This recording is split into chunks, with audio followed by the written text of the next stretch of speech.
la bienvenida a este podcast de Psicología para no psicólogos. Estaremos hablando sobre diversos temas desde una perspectiva psicológica con el objetivo de aprender a crear la mejor versión de nosotros mismos. Ponte cómodo.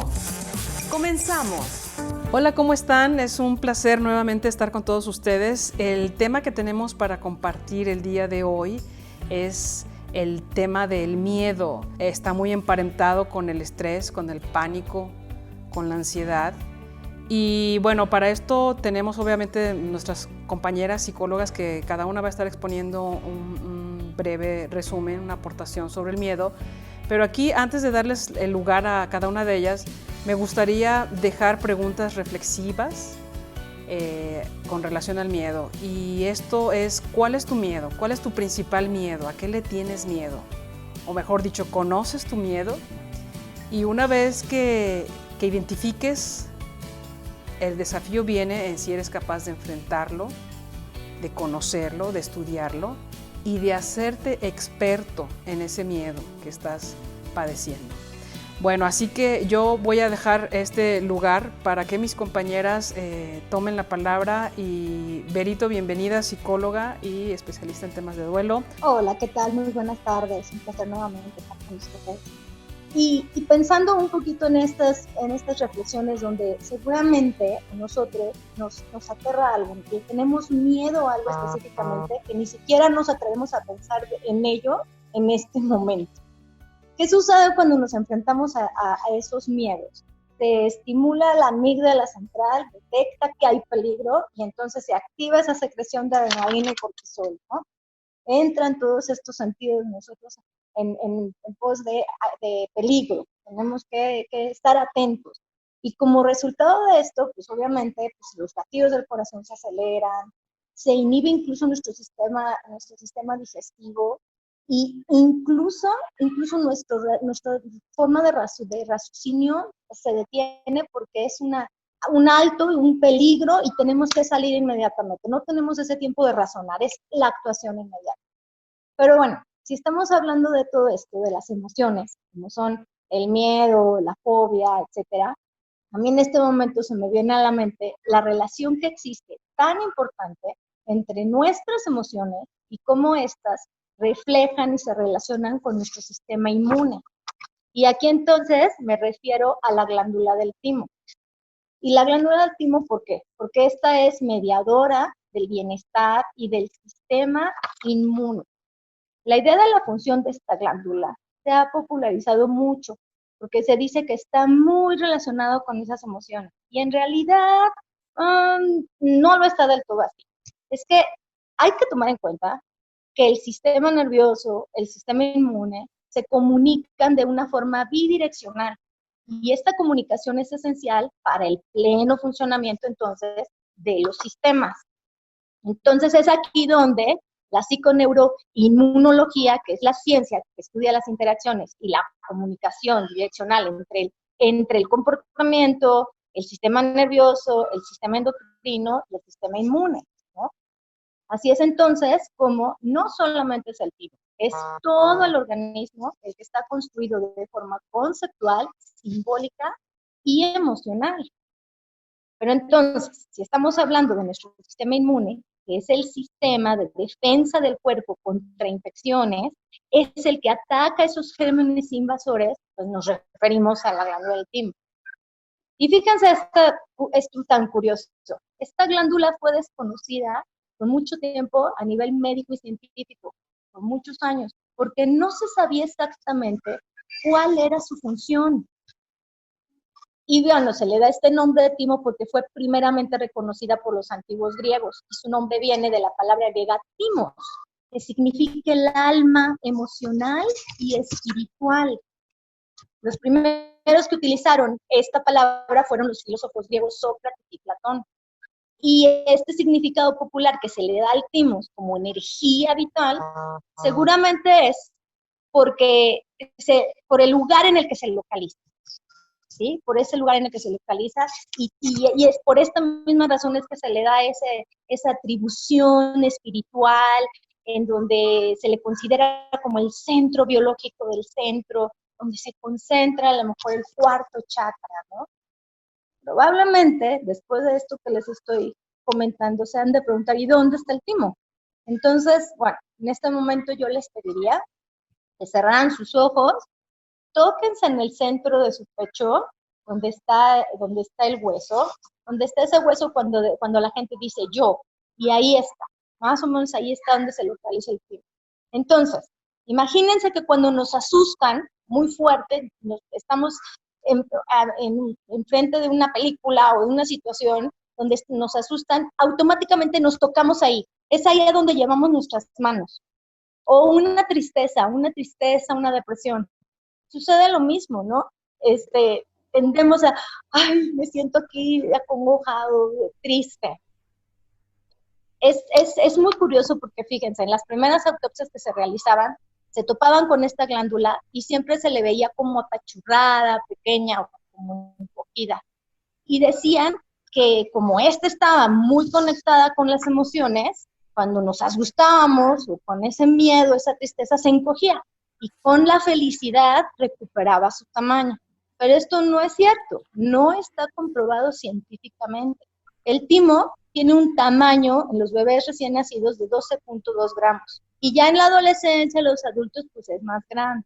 Pero en realidad, lo que sí científicamente está comprobado es que esta glándula cumple con un fin específico y esencial para la salud. En su interior maduran un tipo de células llamadas linfocitos T, y estas son esenciales para mantener nuestro sistema inmune sano. Entonces, ¿qué quiero aterrizar con todo este preámbulo? Quiero aterrizar que imagínense ustedes qué sucedería si nosotros nos mantenemos en un estado de sensación de miedo intensa, constante, que nos pueda llevar a experimentar ansiedad. Básicamente la ansiedad sabemos que es un mecanismo de defensa, siempre y cuando se mantenga dentro de los límites de la normalidad. La ansiedad nos ayuda a mantener ese estado de alerta. Pero si una persona se mantiene en un estado constante de miedo, expuesto a esa ansiedad, ¿qué empieza a suceder? Se sobrepasan esos límites y entonces puede convertirse en ataques de pánico. Y estos, de acuerdo al DSM-4, presentan síntomas como elevación de la frecuencia cardíaca, sudoración, temblores, sensación de ahogo, que te falta el aire, a lo mejor miedo a perder el control. La verdad es que quienes hemos experimentado un ataque de pánico, verdaderamente es horrible, te domina ese miedo.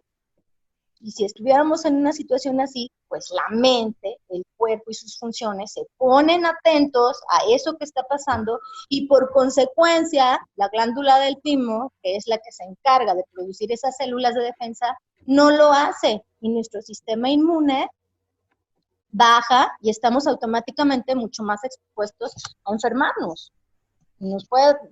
Expuestos a una gripe, a una herpes, un virus como el que hoy en día estamos viviendo, el virus del COVID, porque tenemos ese sistema inmune bajo. Así que si nos mantenemos anímicamente estables, comemos sano, hacemos ejercicio, hacemos que nuestro cuerpo se conecte con nuestras emociones, entonces estaremos bien. Hay que recordar que la emoción es una reacción química que se produce en nuestro cerebro a manera de respuesta a un nuevo estímulo. Y aquí, Berito, fíjate que qué importante es todo lo que nos estás comentando porque nos haces regresar a lo básico, ¿no? Que es la emoción del miedo, es tan primitiva, ¿no? En la respuesta a ataco, o sea, me defiendo o huyo. O me echo a correr, ¿no? Entonces solo hay esas dos opciones y lo que comentas es que esa emoción del miedo cuando se torna permanente es cuando empieza a afectar a nuestro sistema inmunológico, porque el miedo es algo básico que ocupamos los seres humanos para la defensa, para poner límites, para saber que si te asomas desde el piso número 22 hacia el vacío en una azotea, pues no te vas a arrojar, ¿no? Pero estamos hablando, o lo que estás mencionando es que ese miedo es que hay que tener cuidado, porque si está de manera permanente un nivel de estrés, de cortisol muy alto, lo que va a ocasionar es que nuestro sistema inmunológico se deprima, ¿cierto? Pues tenemos aquí a nuestra queridísima psicóloga Ade, que nos va también a compartir acerca del miedo, pero en el ámbito infantil. Así es. Sí, yo creo que esto que ustedes regresan y reflexionamos acerca de la neurofisiología del miedo, pues nos lleva a irnos a la etapa infantil, ¿no? Recordar también un poquito qué nos pasaba cuando éramos pequeños, qué miedos teníamos o qué podemos observar en el entorno con los niños. Entonces, ahorita quiero hablar un poquito primero como de cómo vamos a interactuar con los niños estando ahí cuando tienen miedo. ¿Qué vamos a hacer cuando el niño tiene miedo? Cuando abre su closet y siente que va a salir ese monstruo peludo, ¿no? Y ahora que está en casa durante estos días de aislamiento y comprende que el estrés, la ansiedad, las situaciones económicas, etcétera, todo esto que se va acumulando a papá y a mamá, pues le llevan a generar una ansiedad, y esa ansiedad que él no sabe qué es, no sabe cómo se llama, después se puede producir un miedo porque están muy asociadas, son como primas hermanas.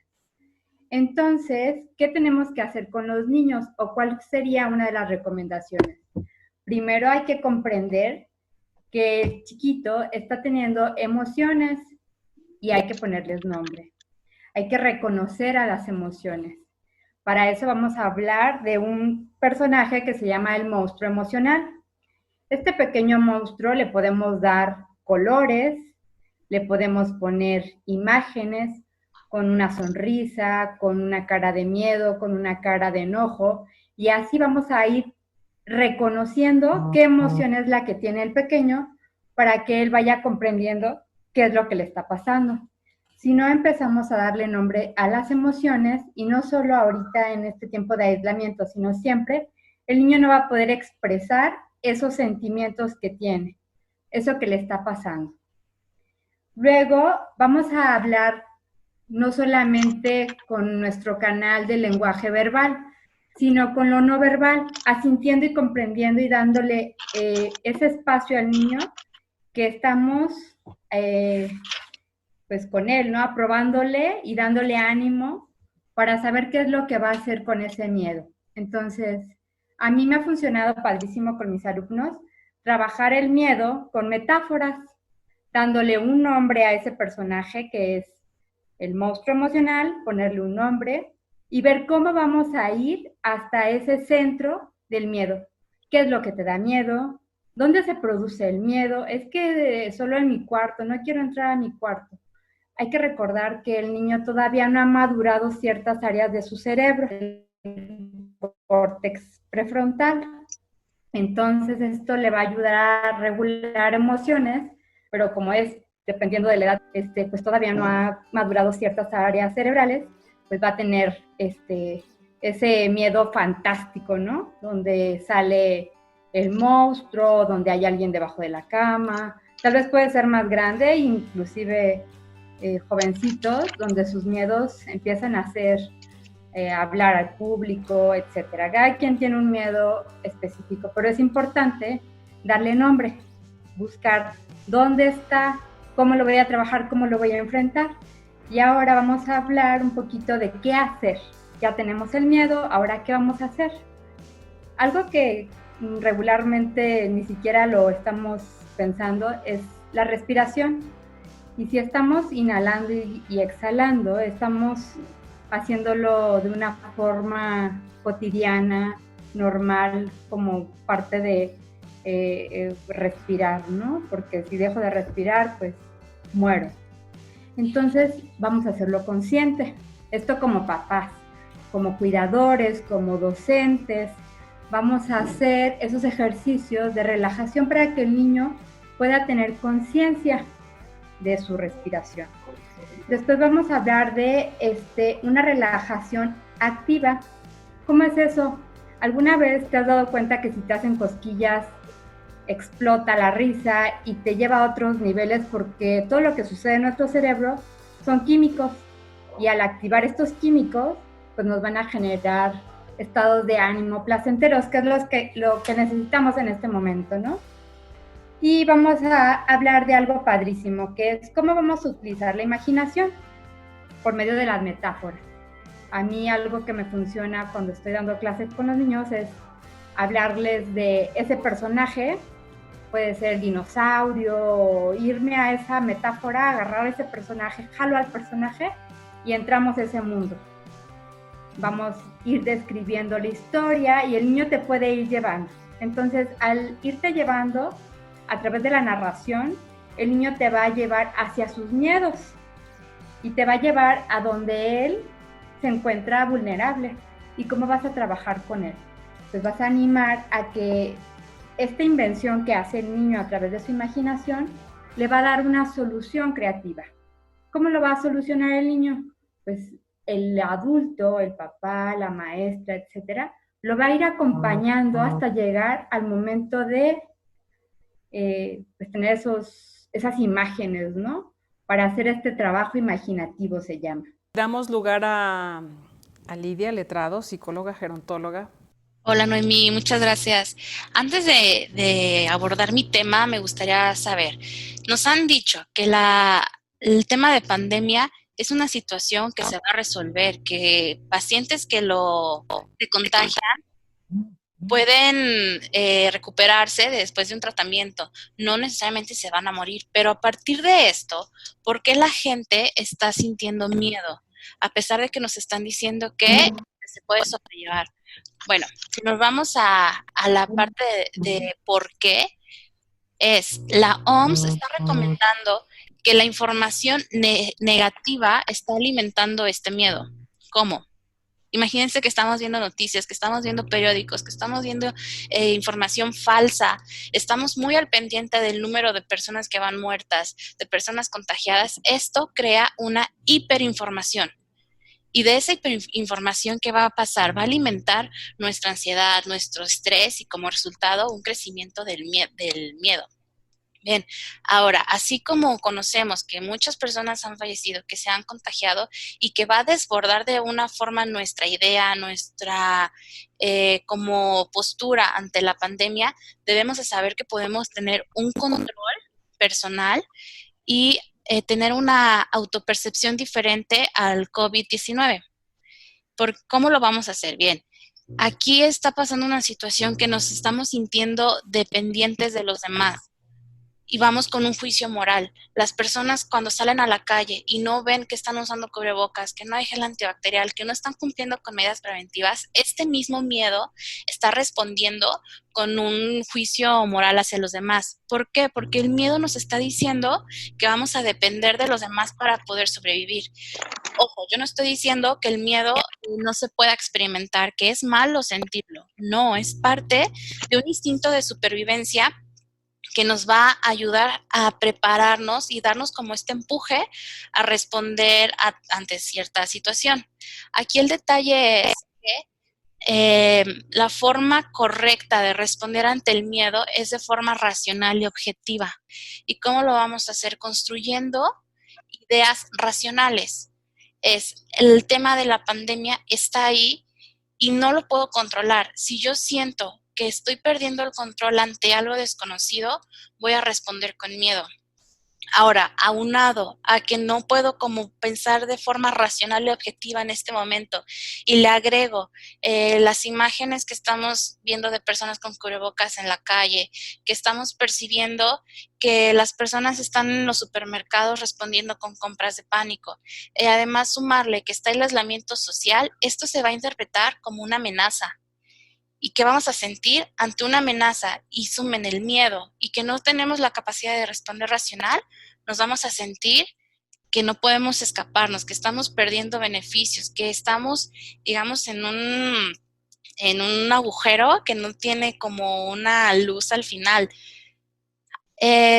Yo quisiera recomendar que como reflexión las acciones preventivas que estamos teniendo como al tema de COVID está en nosotros, pero más que estar preocupados en usar el antibacterial, en usar el cubrebocas, tiene más peso el cuidar nuestros propios pensamientos y emociones. para poder afrontar la contingencia. ¿Y cómo lo vamos a hacer?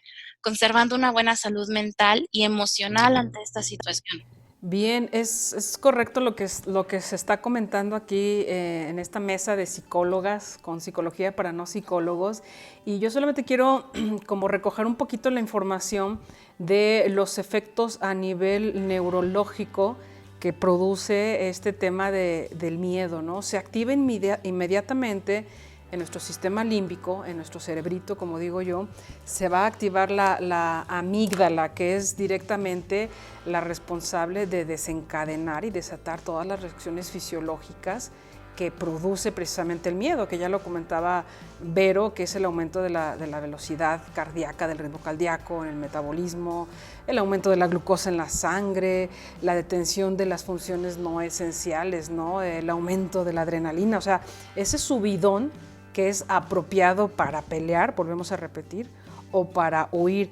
Pero aquí algo característico a nivel neurofisiológico que ocurre con el miedo es que en nuestros lóbulos frontales, en nuestro cerebro, que son los responsables de la lógica, el raciocinio, el estar aquí y ahora, y tomar control consciente, los lóbulos frontales se ven, digamos, inhibidos, o sea, se pierde el control de poder reaccionar congruentemente, de poder actuar sanamente, se pierde el control. Y de ahí del miedo, una vez que se ven afectados esos lóbulos frontales, ese miedo se pasa al pánico. El chiste no está en no temer.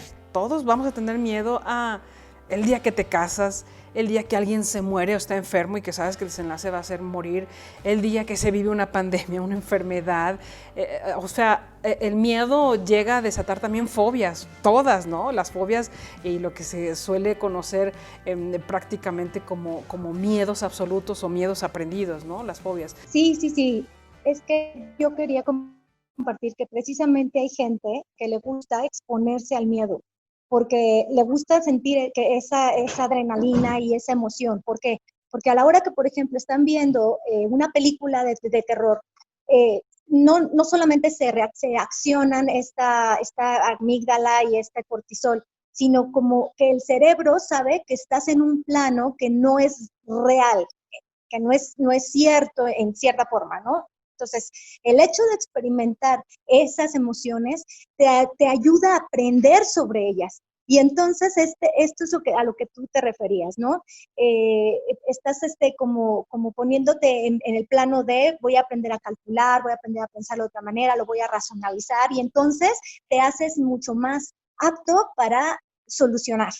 Y nos proporciona de alguna manera pues conocimiento para cuando suceda esa situación, pues estar con mucho más activo y un pensamiento ágil, una inteligencia emocional, ¿no? De alguna manera. Curiosamente, a nivel neurológico se desatan las mismas, digamos, hormonas, los mismos químicos que con el placer. Aquí la diferencia es que el contexto, ¿no? Como adultos sabemos que pues, eso es fantasía y que no pasa más allá de la pantalla, ¿no? Sí, pues es que de alguna manera tienen que ver con ese procesamiento consciente de la información y que te va a ayudar entonces en un futuro a resolver otro tipo de problemas. Te estás haciendo apto para ello. Todas las emociones, la verdad es que son muy importantes. La cuestión aquí es que hay que regularlas y gestionándolas para que sean en favor a nosotros. Cada una de ellas ejercen una función que nos ayudan de alguna manera a ser quienes somos, esos seres humanos, y a desarrollarnos adecuadamente, porque las necesitamos. Y si estamos hablando, por ejemplo, de ese miedo que no va a desaparecer, porque es como salir a la calle y decir, voy a dejar mis emociones mientras me voy a trabajar. Es imposible, voy a dejar una parte de mi cuerpo mientras me conecto con lo demás. Es imposible, ¿no? Es necesario que acogemos a todas ellas, que sepamos convivir con ellas y simplemente no quedarnos estancados en una, ¿no? Sino dar ese preámbulo a lo que sigue, para que nos dé esa oportunidad de ser mucho más sanos psicológicamente hablando. Ok, yo nada más para terminar es que no olvidemos que esto va a pasar eventualmente. Esto va a terminar, no nos vamos a quedar toda la vida en pandemia, ni en cuarentena, ni en aislamiento, y que tratemos de solucionar lo que sí está en nuestro control, que es el tema de familia, el tema de los hijos, el tema de la pareja, y no ver más allá de lo que no podemos resolver. No podemos resolver los cambios económicos que va a haber, no podemos tampoco resolver si queremos que ya en junio termine este aislamiento. Es concéntrate en lo que sí puedes, nunca olvides que hay una luz al final de este túnel y mantenerte de forma positiva. Yo aquí nada más rápido quiero agregar que el hacer ejercicio, el estar en movimiento, el estar continuamente con actividades diarias te va a ayudar a disminuir el estrés y la ansiedad.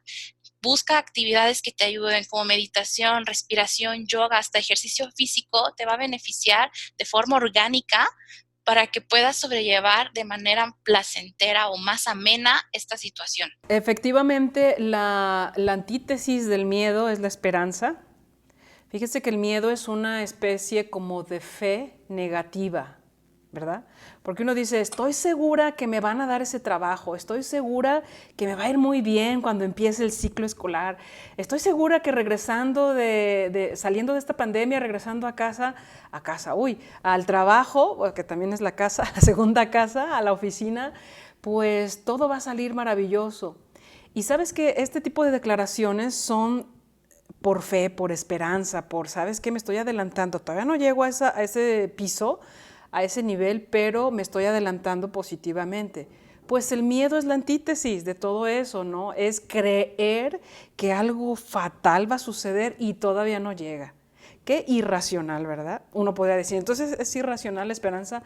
Pues no, porque resulta que en este caso es positivo, es una emoción que te da vida, vitalidad, te hace sonreír, te anima y dices, oye, se contagia, el miedo se contagia.